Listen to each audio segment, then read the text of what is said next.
Soyuz. As an audio engineer, I think the first point of contact that you have with your source, say a vocal or a guitar, this is where everything starts, which is your microphone.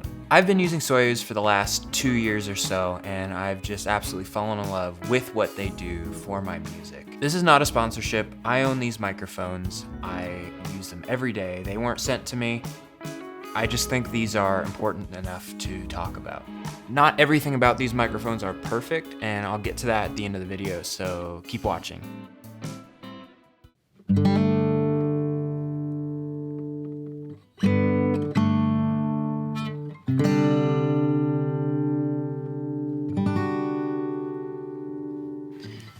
So I'll be honest, one of the reasons I got into Soyuz microphones is because they look like the Sistine Chapel. They're absolutely beautiful. They do so much for, particularly when I'm shooting like studio videos, music videos for projects that I'm producing. It adds such a layer of just beauty to the video and to the footage. And we'll get to sound later. But you can't get past just how they look. They just look so pretty. Every one of their microphones is just a piece of art, and it's just such an honor to be able to use these. It's amazing.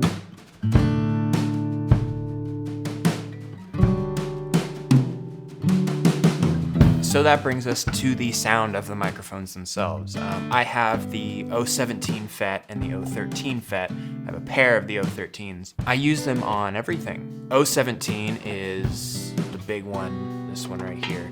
I use it mostly as a vocal mic. It's just so pristine, it's so clear.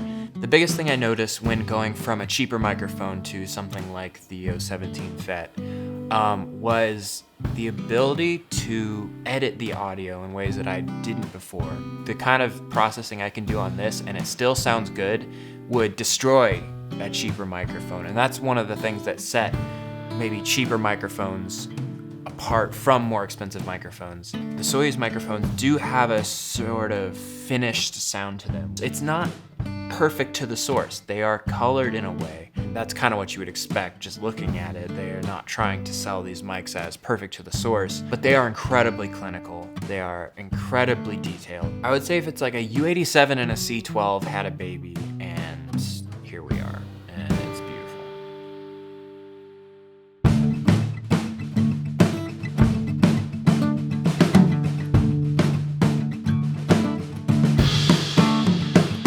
So I told you at the end of the video I'd get into some cons that I've had with this microphone, some issues.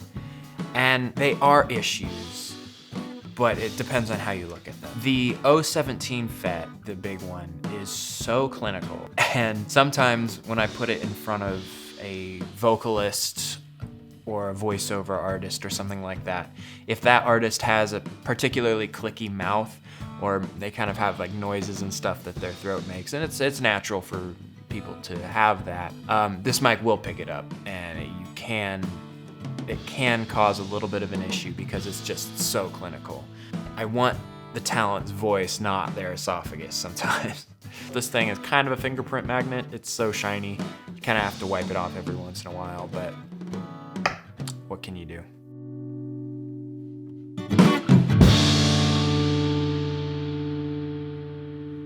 These microphones make you feel like you're working on something important. When you put this kind of craftsmanship and quality in front of your sound sources, and when you're working on these on a daily basis, it makes your production value and your production quality go up. Now, that's not to say you don't need to have good technique and learn how to do production and stuff like that. These mics aren't magic, but in a way they are, because they sound just so good and they look good doing it. Thank you guys so much for watching. If you want to pick up one of these for yourself, I have a couple links down in the description. They're affiliate links, so it kind of helps the channel out a little bit. I'll see you guys in the next video.